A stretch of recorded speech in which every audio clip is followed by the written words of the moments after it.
So I got this comment yesterday from a player who, in between sessions, does role-playing sessions with his wife about, just what happens sort of in between adventures. Talks to the DM about it and basically, makes that into canon as this sort of, happen from one session or another. And I think this illustrates one of my favorite tips and one of the biggest things that helps me create more role-play opportunities. And that's that you should be assigning a role to everyone in your party, right? And this doesn't mean like obviously you can do it beforehand, right? Having backstories that sort of intertwine and connect with one another is great.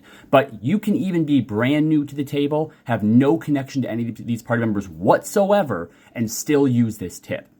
The idea is that basically you look at each party member, right? Get a little bit of a sense for them through like the first, the second session, and then pick a role. Like how do you see them? How do you view them? It could be through the lens of a rival. It could be pseudo sibling. It could be a father figure. It could be a mentor. It could be, someone that you find annoying, right? Just pick some sort of role that you as the player assign to that party member from your character's perspective, and then use that in order to inform how it is you interact with them. And obviously this can change from session to session as well, and I think as your relationships with one another change, it probably should.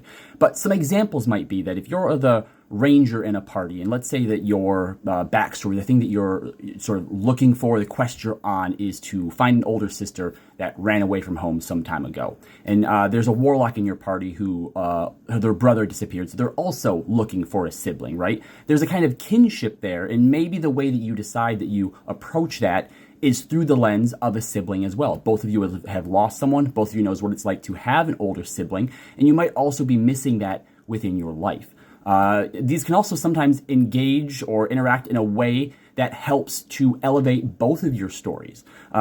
If a father is looking for a child and then there is someone in the party who has a strained relationship with one of their parents, that's a great dynamic right there for you and that other character, that other player, to start interacting in a way that helps you to look at and perhaps heal the rifts that are caused because of those things in your past.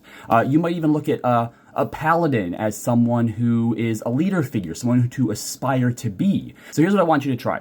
I want you to pick two members of your party right now, think about them. What roles would you assign them from your character's perspective that you think makes sense to your relationship as a way to help inform how you roleplay with them? Do that and then comment down below what you think, and don't forget to follow.